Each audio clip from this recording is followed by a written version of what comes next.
8절을 보시면 리브가 유모 리브가가 누구의 어머니요? 야곱의 어머니인데 야곱의 어머니 리브가 유모 드보라가 죽음에 그를 베렐 아래에 있는 상수리 나무 밑에 장사하고 그 나무 이름을 알론 바굿이라 불렀더라. 이제 우리가 질문하게 되는데 어떻게 야곱이 어머니 리브가의 유모, 그러니까 리브가가 어릴 때부터 이렇게 자랄 때 그 리브가를 돌봤던 유모 드보라가 죽게 되는데 어떻게 이 드보라가 야곱하고 같이 있는 걸까? 이런 생각이 드는 거예요. 리브가하고 야곱은 이제 헤어졌잖아요. 형 에서의 칼날이 무서워가지고 이제 바단 아람으로 이렇게 피신시키게 되었는데 바단 아람이 가지고 20년을 지내게 되잖아요, 야곱이.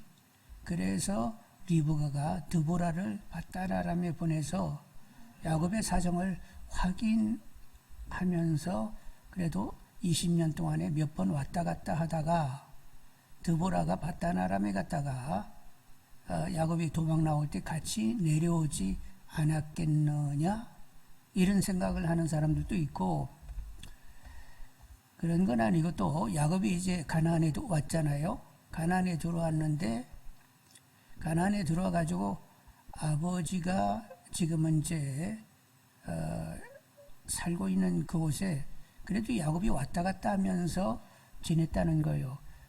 야곱이 이제 가나안에 들어온 지 10년이 됐는데 10년 동안에 아버지 한 번도 찾아가지 않았다?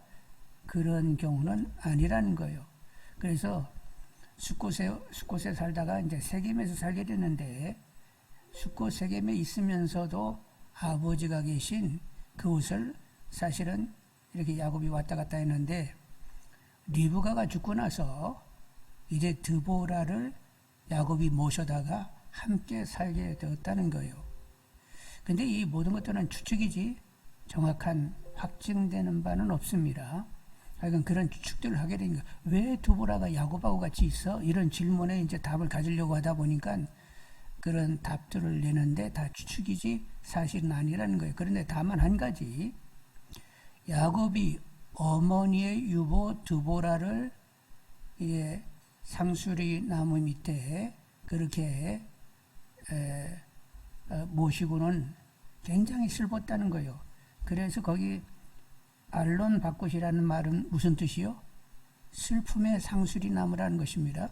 그러니까 야곱이 드보라의 죽음을 두고 굉장히 야곱이 슬퍼했는데 왜 슬퍼했지? 이제 이런 또 질문이 생기게 되는데, 여러분, 야곱의 친할머니는 누구요? 이삭의 어머니가 누구요? 사라. 예.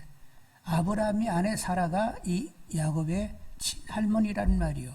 근데 이렇게 성경을 읽다 보면 사라가 죽은 다음에 아브라함이 이삭을 장가시켜야 되겠다고 해가지고 자기 늙은 종을 바단 아람으로 보내게 됩니다. 그러니까 사라 죽고 나서 이삭이 리브가와 결혼을 하는 거예요. 그래서 이제 이 이삭이 60세에 에서와 야곱을 낳잖아요. 그러니까 이 야곱은 친할머니는 보지는 못했어요. 그런데 리브가가 이제 야곱과 에서를 낳았는데 그렇게 되니까 누가 친할머니 격이 되는 거예요? 리브가의 유모 드보라가 친할머니처럼 그렇게 이제 야곱과 에서를 돌보았다고 보는 거지요. 그래서 이제 어릴 때부터 그 드보라를 할머니같이 여기면서 그렇게 이제 자라다 보니까 정이 들어서 드보라가 죽게 되니까 야곱이 이렇게 슬퍼했겠구나, 이런 생각을 할 수가 있는 것입니다. 여러분, 사람들은 언젠가는 때가 되면 헤어지게 되고 또 헤어지면 죽은 사람은 잊혀지게 되어 있어요. 너무 이렇게 일상 가운데 바쁘게 지내다 보니까 이제 죽은 사람은 서서 잊혀져 가게 되는 것입니다. 근데 이제 어디 가서 만나야 돼요? 천국에 가서 다시 만나게 되면 그때는 헤어지지 않고 영원히 같이 살게 되는 거지요. 근데 여러분, 미안하지만 교회 뜨락을 밟았다고 해서 다 천국 가는 건 아니에요.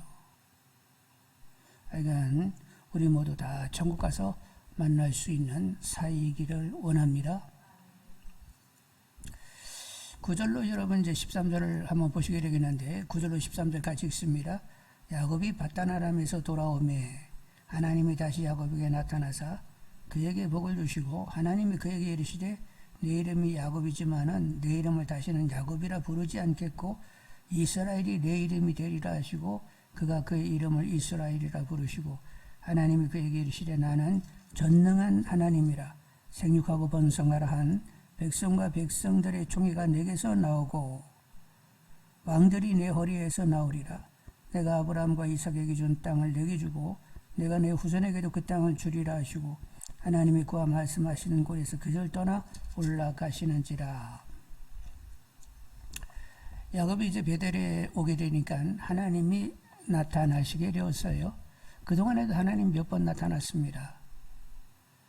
형의 축복을 자기가 눈이 어두운 아버지를 속여가지고 축복을 받고는 형이 무서워가지고 밧단아람으로 갈 때 베델, 지금 이제 여기 나타나 주신 이 베델에서 하나님이 나타나셔가지고 그때 만나게 되었고, 그리고 이제 밧단아람에 가가지고 20년 있다가 도망 나올 그쯤에 하나님이 나타나셔서 이제는 돌아가라고 이렇게 하나님 말씀하셨어요.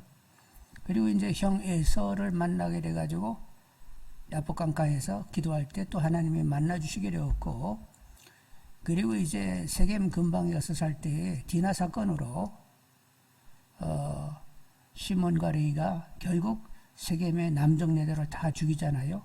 그 일로 하여 가나안 거민에 의해서 멸족당할 위기가 있을 때 하나님이 나타나셔서 베델로 올라가라고 말씀하셨습니다. 그리고 이제 여기 베델에서 또 나타나시게 된 거예요. 여러분, 하나님이 이렇게 종종 한 번씩 나타나면 우리도 막 믿음 엄판 좋겠지. 하나님이 나타나 주셨으면 좋겠어. 꿈속에서나 환상 중에 내가 너를 늘 보고 있었다, 이 녀석아, 한마디라도 해주시면 얼마나 좋을까 싶어. 그래서 이제 여기 이렇게 베델에서 만나게 되는데, 처음에 이제 이렇게 형을 피하여 갈 때 이 베델에서 하나님 만났잖아요. 그때 약속을 하기를, 하나님도 약속하고 이제 이렇게 같이 약속을 했는데, 무사히 돌아오게 하시면 내가 여기서 하나님께 제단을 쌓겠습니다, 이렇게 약속을 했는데, 가나안에 들어와서 산지 10년이 되도록 사실은 이렇게 야곱이 하나님께 나아가서 베델에 가가지고 이렇게 단을 쌓지를 못했어요. 근데 이제 하나님께서 결국 약속을 지키게 하시려고 디나 사건이 있을 때 또 베델로 올라가 이렇게 말씀하셔서 이제 베델에 와가지고 이렇게 제단을 쌓게 된 거지요. 그래서 그동안에 이제 위기 때 하나님이 나타나실 때는 굉장히 위로와 힘이 됐습니다. 근데 지금은 이제 위기 때는 아니고, 하나님께서 약속을 얼마나 신실히 지켰는지, 그리고 이제 다시 오늘도 보니까 약속의 말씀을 주시는데, 앞으로 궁극적으로 하나님이 또 어떤 일을 도모하실지를 이렇게 야곱에게 알리고 계세요. 그리고 이제 야곱도 하나님이 그렇게 이제까지 신실히 지켜주셨잖아요. 제가 밧단아람에 갔다가 무사히 돌아오게 되면 여기서 이렇게 제단을 쌓겠다고 했고, 그때 하나님이 하신 말씀이 내가 너와 함께하며 네가 어디로 가든지 함께할 것이며 내가 너에게 둔 뜻을 다 이룰 때까지 함께하리라, 이렇게 말씀하셨는데 하나님의 뜻이 이루어지면서 무사히 돌아오게 되었단 말이요. 그래서 이제 하나님을 만나게 되는데, 이때는 위기 때가 아니기 때문에 하나님이 앞으로 어떻게, 이제 물론 아브라함과 이삭과 약속하신 것인데 그 약속을 다시 한번 반복하면서 이렇게 약속을 지키신 하나님이 앞으로 약속을 이루어갈 것을 다시 한번 이렇게 확신시키는 이런 시간을 갖게 되었단 말이죠. 그래서 이제 축복하시면서 하시는 말씀이 뭐냐, 9절 보시면 야곱이 밧단아람에서 돌아오며 하나님이 다시 야곱에 나타나서 그에게 복을 주시고 이제 축복을 하시게 되는데, 10절에 앞으로는 내 이름을 야곱이라 하지 말고 이제는 이스라엘이라 하라, 나도 너를 이스라엘로만 부르겠다, 이렇게 말씀을 하셨단 말이죠. 야곱의 뜻은 뭐요? 발뒤꿈치를 잡는다입니다. 그래서 야곱일 때는 야곱은 자기가 원하는 것을 하나님을 의지하여 풀어내는 것이 아니라 내 방법으로 내 노력으로 그걸 취하려고 하는 그런 사람이었어요. 내가 원하는 것을 내가 이루려고 하는 사람이었다니까요. 야곱일 때는. 근데 지금 이스라엘이 되라고 했습니다. 그러면 어떻게 되는 거예요? 야복강가에서 이스라엘이라는 이름을 받게 되는데 그때는 이제 형이 이렇게 400명의 군사를 데리고 오니까 자기가 할 수 있는 방법이 없어요. 아무리 궁리를 해도 해결이 나지 않아요. 그래서 이제 내 방법은 다 내려놓고 하나님이 어떻게 하든지 해결해 주시라고 형의 마음을 돌이켜가지고 나를 이렇게 해하려는 마음 없이 좋게 화해할 수 있게 좀 해주시라고 기도했지요. 응답이 될 때까지 기도했습니다. 물론 이제 이스라엘은 하나님을 이겼다는 이런 의미가 있는데 하나님을 이길 수는 없는데 하여간 그렇게 하나님께 매달려서 결국 하나님께서 귀한 방법으로 푸시겠다고 이렇게 응답할 때까지 붙들었다는 거예요. 그러니까 이스라엘은 누구로 사는 자요? 오직 하나님으로 사는 자가 되었다는 거예요. 그래서 이제는 야곱일 때는 내가 알아서 살았는데 이스라엘 때는 오직 하나님께 전심으로 의지하여 하나님으로 사는 자가 된다는 거예요. 그래서 이제는 너는 스스로 문제를 해결하는 야곱이 되지 말고 하나님을 의지하여 문제를 해결할 수 있는 이스라엘이 되라. 너는 앞으로 이스라엘이다. 이렇게 선언하시게 되었단 말이죠. 여러분 나로 살지 않고 하나님으로 살 수 있음이 복입니다. 하여간 인간에서 뭐가 나오겠어요? 뭐 능력이 있어요, 지혜 있어요. 뭐 한치 앞길도 내다보지 못하는 사람이 뭘 어떻게 하겠어요? 근데 모든 걸 다 하시고 모든 걸 풀어내실 수 있는 그리고 다 합력하여 선이르게 하신 하나님을 의지하여 사는 것이 그게 복이란 말이요. 그러니까 그냥 범사에 하나님을 인정할 수 있는 분들이 다 되시길 바라고 하나님을 범사에 인정하면 누가 누려진다? 범사에 하나님이 누려지게 되어 있는 거예요. 왜 나는 하나님을 못 누리지? 의지를 안 하니까 여전히 내 방법을 동원하니까 그냥 내가 누려지지. 하나님을 제대로 의지하게 되면 내내 하나님만 누리며 사는 거예요. 하여간 다 이스라엘이 되어 하나님을 누리는 복을 받는 분들이 다 되시기를 원합니다. 그래서 이제 12절 보면 이제 구체적으로 이렇게 하나님께서 약속의 말씀을 하시게 되는데 12절 하나님 그에게 이르시되 나는 전능한 하나님이라. 엘샤다이 하나님은 전능자. 이런 엘샤다이라는 이름인데 하나님은 전능하세요. 인간의 생각, 인간의 한계를 초월하여 불가능을 가능으로 절망을 소망으로 전환시킬 수 있는 무한한 힘, 능력의 소유자 되시는 하나님이십니다.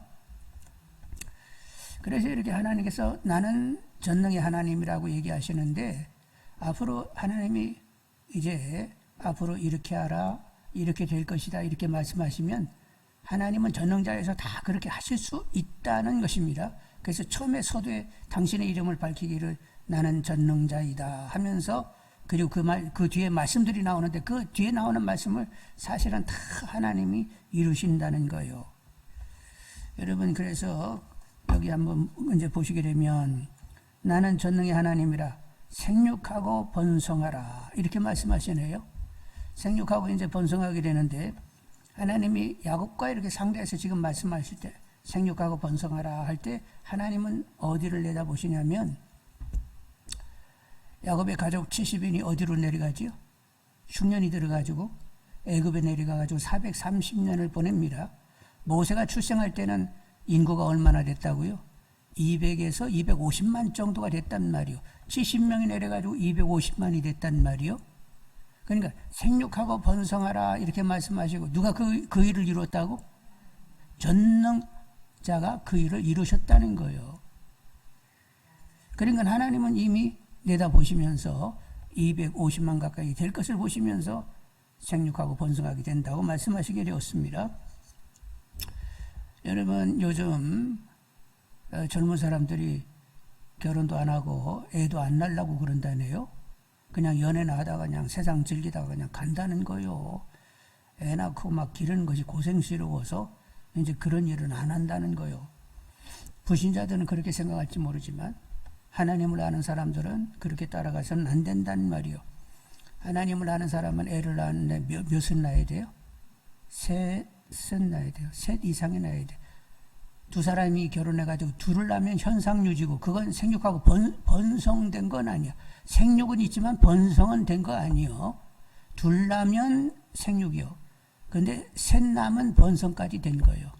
그래서 현상유지되면 안 되고 계속 더 많아져야 되니까 불신자들은 결혼 안 했으면 좋겠어. 근데 믿는 사람들이 열심히 결혼해가지고 막 5, 6, 7, 8, 12명씩 낳았으면 좋겠네. 그래서 그 아이들을 믿음의 사람으로 잘 키우면 되지 않을까 싶은데, 여러분 마음의 틀이 믿는 사람들은 어떻게 해요? 부인도 열어둘 수도 있고 애도 막 나요. 그래가지고 자꾸 이렇게 그렇게 알라신을 섬기도록 만든단 말이요. 근데 예수 믿는 사람이 딱 하나만 낳아야 되겠어. 뭐 이래서 하면 이건 하나님 뜻하고는 아무 상관이 없는 거예요. 그러니까 여러분 낳으면 몇은 낳아야 돼? 셋은 낳아야 된다. 애들 보고 야 생육하고 번성하려고 하면 둘은 현상유지고 셋 이상 낳아야 번성이란다.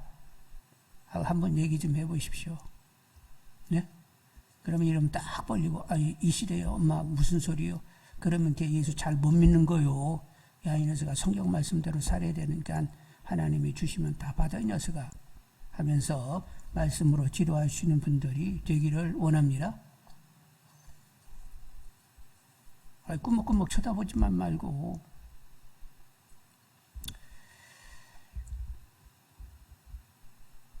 그런데 지금 이제 하나님께서 어디까지 내다보셨다고 했죠?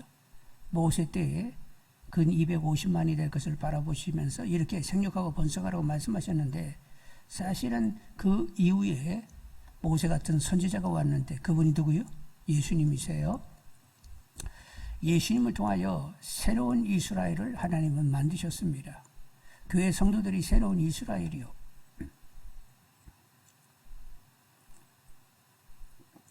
그래서 땅끝까지 번성할 수 있도록 하나님은 역사하셨습니다. 그래서 지금은 많은 이렇게 믿음의 사람들이 전 세계에 흩어져서 이렇게 믿음 생활하는데, 하나님은 오늘의 이런 날을 바라보면서 생육하고 번성하라고 했다는 말이에요. 그래서 생육하고 번성하라는 그 말씀 가운데 우리가 껴있죠? 예, 이 시대에 우리가 태어나가지고 믿음의 반열에 들어서게 됐는데, 이렇게 아브라함에게 생육하고 번성하게 될 것을 약속하시면서 우리도 들어올 것을 하나님이 내다보고 계셨다는 말이요. 그래서 앞으로도 이제 계속 성도들이 생육하고 번성하는 교회가 계속 왕성하게 이렇게 세워져야 되겠으니까 땅까지 생육하고 번성되는 이 일이 그치지 않도록 먼저 우리 교회의 부흥과, 그리고 열국에 나가 있는 선교사님들과, 그리고 그 열국 가운데 있는 또 믿음의 사람들, 그들이 다 흥왕하고 번성해 갈 수 있도록 또 우리 깨어서 기도하고 후원할 수 있기를 원합니다. 자, 이제 11절 한번 그 끝에 보시게 되면, 백성들의 총회가 내게서 나오고 왕들이 내 허리에서 나오리라. 이제 야곱의 허리에서 왕들이 나온다고 했는데, 가나안에 나중에 왕국이 세워지게 되지요. 그래서 다윗이라든가 솔로몬이라든가 이런 왕들이 이제 나오게 되는데, 근데 그 허리에서 나온 왕이라고 얘기할 때 다윗과 솔로몬도 나왔지만 결국 예수님도 그 허리에서 나온 경우가 되는 거지요. 근데 우리는 예수님과 연합하여 우리도 아브라함 허리에서 나온 것이 되는 것입니다. 왕으로 나온 것이 되는 거예요. 물론 야곱에게 네 허리에서 뭐 왕이 나온다고 했는데 이미 아브라함에게 얘기하신 거거든요. 아브라함과 이스가 야곱에게 똑같이 동일한 약속을 하셨는데, 아브라함의 허리에서 이렇게 다윗이 나왔는데, 그 또 누구까지 계시가 되느냐면 예수님도 허리에서 나온 것이 되는 것입니다. 근데 우리는 누구랑 연합했다고? 예수님과 연합했기 때문에 우리도 허리에서 나온 왕이 되는 거예요. 그래서 우리를 왕같은 제사장이라고 하죠. 왕이면서 제사장의 신분을 가진 하나님의 아들, 딸들이 된 거요. 여러분 왕이세요. 나는 왕이다. 한마디 하세요. 나는 왕이다. 예, 그래서 이제 옆구리에서 이렇게 나왔는데 예수님과 연합된 왕이기 때문에 예수님과 연합된 왕이기 때문에 여러분은 하늘 땅의 모든 권세를 가졌습니다. 그래서 천사도 여러분을 이렇게 섬겨야 되고 마귀들도 우리가 예수 이름으로 명하게 되면 다 들어먹게 되어 있어요. 그러니까 그 권세를 가지고 어둠의 나라는 다 깨부수고 이제 빛의 나라, 하나님 아들의 나라를 세워가는 우리 모두가 다 되기를 원합니다. 그래서 예수님과 함께 다스리는 왕들이 되셔야 된단 말이요. 예수님이 마귀에게 막 쪽팔려가지고 예수님이 마귀 나타나면 막 무서워하고 그냥 그 막 베드로 집으로 막 뛰어들고 숨고 그랬어요? 아니면 이렇게 마귀 이렇게 예수님이 딱 나타나면 이 귀신들이 알아보고 나는 당신을 아는데 당신은 하나님의 거룩한 자이십니다. 우리를 멸하러 오셨습니까? 벌벌벌벌 기면서 알아가지고 그냥 초신하잖아요. 근데 우리는 예수님과 연합된 자란 말이요. 그러니까 우리가 나타나게 되면 귀신들이 어떻게 해야 돼? 그냥 살살살살 끼면서 알았어요 하면서 이렇게 물러가야 된단 말이요. 그러니까 그런 그림들이 다 그려지는 분들이 되기를 원합니다. 아브라함의 허리에서 난 왕들이 있다고 하는데 다윗, 솔로몬, 예수님 그리고 예수님과 연합된 나도 왕이다 하면서 그 반열 가운데 내가 있다는 것을 정확히 이렇게 보시는 분들이 되셔야 된단 말이요. 그리고 이제 우리가 마귀하고 싸우는데 하늘 땅의 모든 권세를 가졌는데 하늘 땅의 모든 그 권세를 우리가 사용하려고 하면 기도하시면 되는 것입니다. 우리는 기도함으로 이렇게 하늘의 창고를 열 수도 있고 닫을 수 있는데 모든 하늘 땅의 권세 우리가 기도하면 그냥 사용이 되는 거예요. 여러분 여호수아의 군대가 아말렉과 싸우게 되는데 칼을 잘 갈아가지고 막 열심히 훈련해가지고 그냥 칼날 가지고 이겼대요. 모세와 아론과 훌이 그냥 합심하여 기도했더니 이겼다는 거예요. 모세 팔이 쫙 올라가 있으면 이기고 팔이 내려오면 지고 그러면 칼이 날카로워서 이긴 거예요. 기도 때문에 이긴 거예요. 기도가 강력한 영적 싸움에서는 기도가 강력한 무기인 줄 알고 하늘 땅의 모든 권세를 가지신 왕 되시는 여러분들 기도함으로 모든 악한 것들을 다 제압하고 하나님 나라를 세우는 분들이 다 되기를 원합니다. 우리가 기도하면 천사들이 움직이게 되어 있습니다. 기도하게 되면 성령님이 누군가를 움직이면서 계속 이렇게 하나님 나라가 세워지게 되는 거지요. 그래서 남한도 하나님 나라, 북한도 하나님 나라, 복음으로 통일되는 나라가 되기를 여러분 더 기도하시는 분들이 되기를 원합니다. 뭐 정치적으로 뭐 어떻게 해결한다고요? 하나님께서 허락하지 않으면 아무 일이 이루어지지 않는 거예요. 모든 건 하나님의 주관 가운데 있습니다. 그러니까 남북한의 통일은 정치인이 하는 거요. 깨어있는 기도하는 사람들이 하는 거요. 남북한이 정말로 통일되고 복음으로 통일되는 것은 깨어 기도하는 사람 손에 달려 있습니다. 그러니까 정치인들이 아무리 헛말해도 그냥 하는가 보다 그냥 흘려버리세요. 내가 기도해야만 남북한이 통일되고 복음으로 통일되는 것이다. 내게 달렸다. 이러면서 더 깨어서 기도하시는 분들이 다 되기를 원합니다. 그래서 이제 14절로 15절을 보시면 14절로 15절에 야곱이 하나님이 자기와 말씀하신 곳에 기둥 곧 돌기둥을 세우고 그 위에 전제물을 붓고 또 그 위에 기름을 붓고 하나님이 자기와 말씀하시던 곳의 이름을 베델이라 불렀더라. 하나님이 임재하시고 말씀을 나눈 것 이제 그것을 베델이라고 이렇게 야곱이 얘기했는데 근데 이제 우리들의 베델은 어디요? 하나님이 임재하시고 나타나시고 말씀하시는 곳이 어디요? 일단 우리 심령이 하나님의 성전이 되었습니다. 하나님이 어디로 오셨어요? 우리 심령 안으로 오셨습니다. 임마누엘이는 하나님께서 하나님은 임마누엘이세요. 어디든지 무소부재하시고 어디든지 계시지만 당신의 백성과는 항상 함께 하십니다. 우리 심령 안에 오셨는데 우리가 하나님의 임재 가운데 말씀을 이렇게 들으면서 대화를 나누어야 되겠는데 그러려고 하면 성령의 도우심을 구하면서 성경을 펴는 분들이 되기를 원합니다. 그래서 읽고 묵상하면서 하나님의 임재 가운데 이 대화가 이루어지는 분들 되시기를 바랍니다. 그러면 여러분이 있는 자리가 베델이 되는 거죠. 베델의 은혜를 크게 누리시는 분들이 다 되기를 원합니다. 경건 생활에 창념하면서 여러분이 있는 그 자리가 베델이 되는 거예요. 하나님의 임재, 하나님의 임재 가운데 하나님 만나고 말씀을 나누는 그것이 바로 베델이 되는데, 이런 하나님이 야곱을 베델에서 만나 주셨다. 와, 특별하게 그렇게 아니, 우리도 계속 특별할 수가 있어요.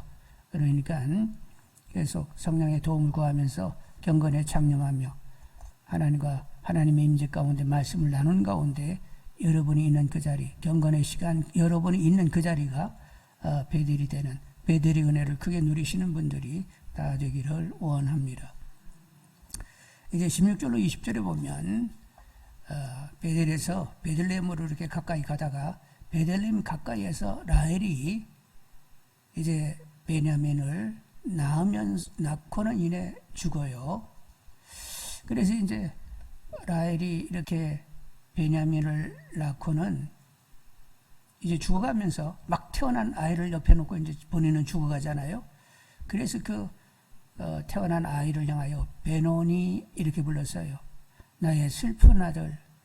자기가 이렇게 낳긴 낳지만 키울 수 없는, 젖을 물리면서 키워야 되는데 그러지 못하고 떠나니까 얼마나 안타깝겠어요. 그래서 베노니 하면서 나의 슬픔의 아들이다 이렇게 부르게 되었습니다. 근데 여러분, 정말로 이렇게 라헬의 마음, 안타까운 마음, 슬픈 마음을 이해하긴 합니다. 예, 슬프죠. 근데 그 아이의 원주인은 누구세요? 그 아이를 태어나게 하고 한때를 살게 하실 분은 누구요? 그를 향하여 뜻을 가지신 분이 누구요? 하나님이 결국 그 아이를 키우실 것입니다. 그래서 말씀인데, 여러분의 자녀손들 누가 키우신다고요? 내가 키운다고요?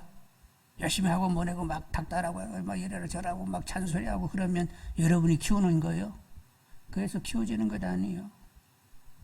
여러분 기도하시는 분들이 되기를 원합니다. 이 아이들 하나님의 사람이니까 하나님을 알게 해주시라고, 그리고 하나님께 바르게 반응할 줄 알게 해주시라고, 하나님을 누릴 수 있게 해주시라고, 그리고 하나님의 탁월하고 영향력을 갖게 해주시라고, 그래서 하나님을 이름을 높일 수 있는 아이들이 되게 해주시라고, 하나님의 때에 하나님 원하는 장소에서 하나님의 일을 할 수 있게 해주시라고, 그렇게 기도하면서 원주인 되시는 분이 그 아이를 어떻게 다루갈지 여러분 옆에서 보시는 거예요. 기도하시면서 여러분이 직접 나서가지고 막 설레발치고 막 이러고 저러고 막 이런 소리 저런 소리 한다고 해가지고 되는 것 아니고, 여러분이 원하는 대로 되면 또 안 되고, 하나님의 뜻한 바대로 하나님 원하는 대로 그 아이는 변화를 받아야 되는 것입니다. 그러니까 여러분은 열심히 기도하면서 하나님 그 아이를 어떻게 다루시는가를 옆에서 보는 재미가 있기를 원합니다. 그러면서 여러분, 우리 아들 딸 하나님이 저렇게 다루셨네. 어쩌면 하나님이 이 아이들 삶을 이렇게 경영해 주셨는지 모르겠네. 하나님의 뜻대로 얘들이 이렇게 제대로 됐잖아. 여러분 막 감격이 넘치는 분들이 되기를 원합니다. 이제 라헬은 죽으면서 나의 슬픈 아들 베노니 하면서 죽었어요. 근데 야곱은 그 이제 막내가 태어났는데 참 이렇게 라헬이 간 슬픔도 있지만 베냐민이라고 불렀는데 나의 오른손 이렇게 이름을 줬어요. 여러분 성경에서 왼손이 의미 있어요? 오른손이 의미 있어요? 다 오른손 오른팔 얘기를 하잖아요.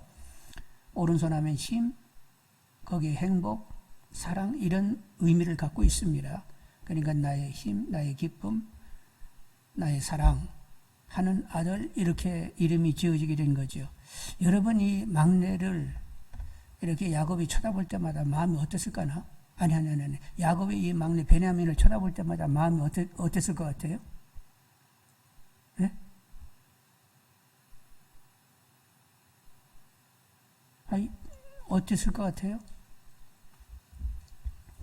야곱이 이제 그 막내 베냐민을 쳐다볼 때마다 더 귀엽겠죠?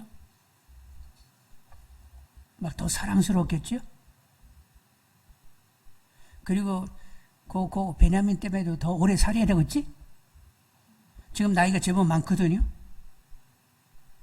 근데 그래, 저 녀석이 하여간 10살 이상은 먹을 때까지는 나는 살아야 되겠지? 뭐 이러면서 그 베냐민에게 굉장히 귀여워하면서 신경 쓰고 그 아이가 자라는 것을 굉장히 재미있어 하면서 그렇게 이 베냐민을 키우는 줄 압니다. 하여간 사람은 가고 또 올 사람은 오게 되는데 다 하나님의 섭리 가운데 갈 사람은 가고 오는 사람은 오게 되는 거죠. 그런데 분명한 것은 사는 날 동안 하나님을 알고 하나님으로 살다가 하나님 나라에 들어가는 것이 인간이 가질 수 있는 최고의 복인 줄 압니다. 하나님을 모르고 그냥 내가 알아서 그냥 왜 사는지도 모르고 살다가 어디로 가는지도 모르고 죽었는데 결국에는 지옥에 간다? 이건 가장 불행한 삶이요. 근데 일찍 하나님을 알아. 그리고 하나님으로 살다가 결국 하나님 나라에 들어갈 수 있다? 최고의 복이요. 이런 최고의 복 가운데 내가 걸음을 떼고 있다는 것을 노래할 수 있는 분들이 다 되기를 원합니다. 와, 정말로 하나님이 허락하실 수 있는 최고의 복을 나는 누리고 있는 거야. 이렇게 신앙의 걸음을 뗄 수 있도록 하시고 천국에 들어가게 하시다니 와, 그러면서 늘 기뻐하는 분들이 다 되기를 원합니다. 22절 한번 보겠어요. 22절 같이 이스라엘이 그 땅에 거주할 때 루벤이 가서 그 아버지의 적 비라와 동침하며 이스라엘의 일을 들었더라. 근데 이제 큰아들이 그 적 가운데에 누구라고? 빌하하고 관계를 했다는 거예요. 그런데 그냥 하려면 몰래 하고 몰래 할 일이지. 그런데 몰래는 했겠지요. 그런데 이제 이게 길어져가지고 꼬리가 길어져가지고 결국 사람들에게 알려지게 되었고 그래서 누군가가 야곱에게 또 말하게 되었어요. 그래서 루벤은 나중에 장자권을 다 잃어버리게 됩니다. 장자는 다른 형제보다도 땅을 2배 더 받지요. 2배를 더 받습니다. 다른 형제보다 장자는 땅을 2배로 더 받는데 근데 이 땅을 2배로 받은 사람이 누구냐면 요셉이요. 요셉의 아들 에브라임과 므낫세가 있는데 여러분 성경에 이제 지파가 쭉 나오게 되면 에브라임 지파, 므낫세 지파 이렇게 나오잖아요. 요 두 사람은 누구 아들이라고? 요셉의 아들이니까 요셉이 두목을 받은 꼴이 되는 거예요. 그래서 재산을 물려받은 걸로 하면 요셉이 장자의 그런 땅을 배분받은 것에 있어서는 장자로서의 대접을 받은 것이고 또 한 사람이 또 장자의 어떤 그런 격을 갖게 되는데 누구냐면 유다입니다. 모든 가정사 재반 결정은 누가 다 하는 거예요?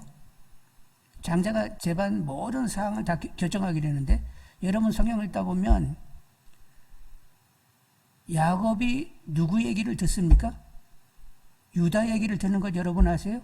루벤이 얘기하면 그냥 옆으로 싹싹 일축해버려. 근데 유다가 얘기하면 야곱이 신중히 듣고 그대로 따르는 것을 본다는 말이요. 그리고 다른 형제들도 누구의 결정을 따라요? 유다의 결정을 따른다는 말이에요. 유다는 넷째예요. 그래서 이제 야곱의 장자권이 2 사람에게 나누어지게 되었는데 하나는 그 요셉이고 또 하나는 유다인데 근데 신령한 이 복 재반사항을 다 이렇게 결정하고 나중에 이제 마지막으로 또 이렇게 가정들에게 이렇게 축복할 때 축복권은 누가 가지고 있어요? 유다에게 있었습니다. 그래서 이렇게 장자권이 나눠지게 되는데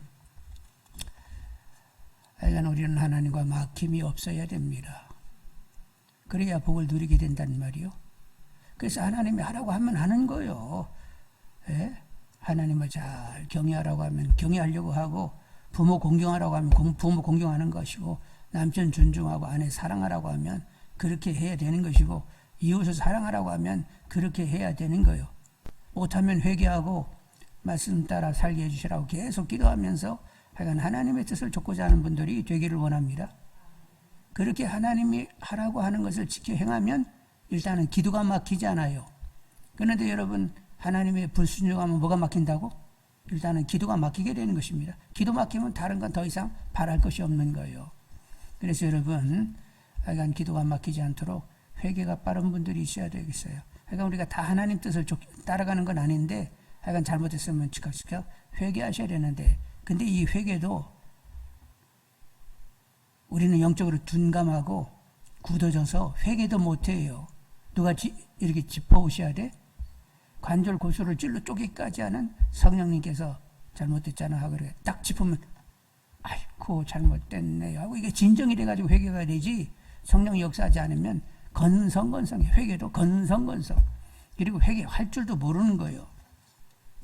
그래서 나는 둔감합니다. 하나님 둔감하니까 이렇게 짚어오셔야 저는 회개할 줄 알아요. 그러니까 짚으셔가지고 뭐가 잘못됐는지 회개할 수 있게 허락하여 주시고, 또 깨닫기만 해서도 안 되잖아요. 하나님 깨닫는 말씀 그대로 순종할 수 있도록 또 역사해 주시라고. 그래서 하나님 막힘없이 하나님을 누리는 재미로 살게 해달라고 기도할 줄 아는 분들이 되기를 원합니다. 여러분 그렇게 기도하세요? 제가 마음이 완악해가지고 회개할 줄 모르니까 회개하게 하시고, 깨닫는다고 하지만 또 지키는 것도 아니잖아요. 하나님 그러니까 지키게 해주세요.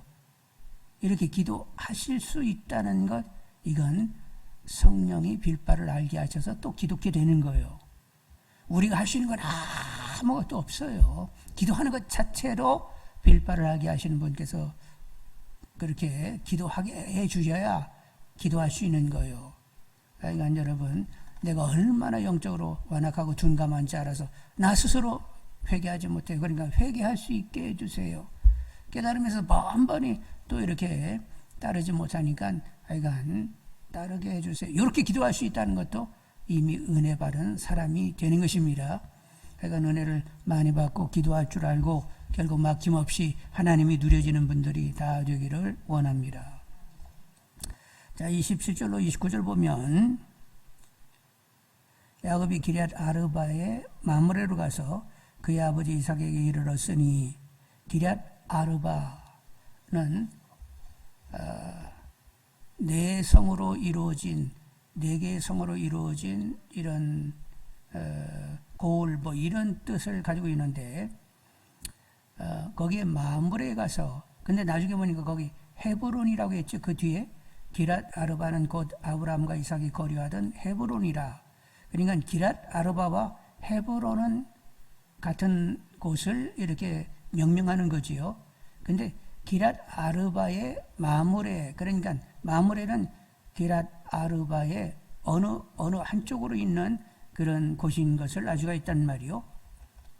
근데 야곱이 기럇 아르바 마므레에 가서 이제 아버지 이삭을 만났다고 하는데, 가서 아버지하고 적어도 12, 13년은 같이 살았다고 이렇게 보는 거지요. 얼마 동안 살았다고? 아버지랑? 예. 야곱이 이삭에게 가가지고 12, 13년은 살았는데, 어떤 계산이 나오냐면 137세에 아버지 137세에 야곱이 형을 피하여 밧단 아람으로 갑니다. 그런데 이제 이삭이 180세에 죽잖아요.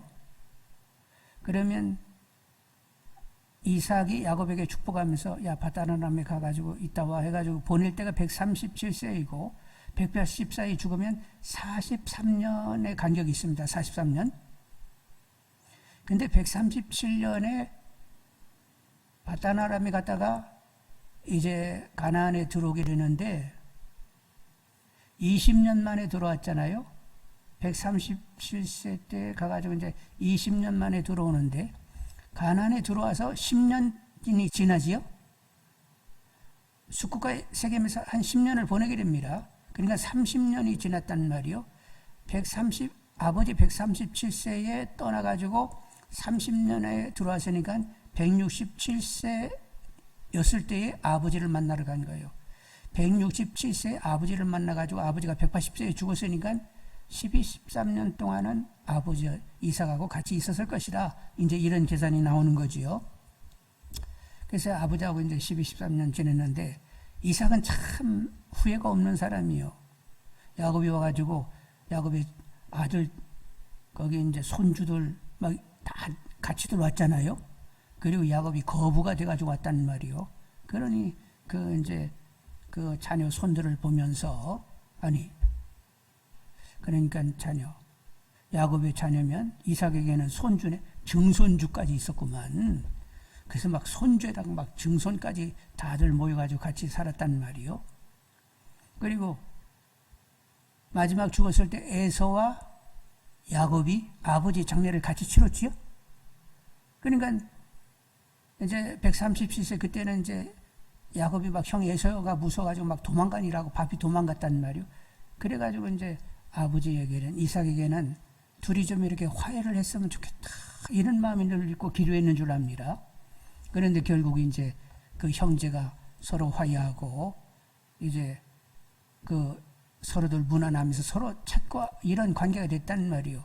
그래서 아버지 돌아가실 때 이제 둘이 같이 와가지고 장례를 치르게 됐는데 그러니까 이렇게 손주 증손도 볼 뿐만 아니라 그리고 이렇게 그 아들들이 이렇게 화해를 하게 됐어요. 그리고 이제 살 만큼 살았잖아요.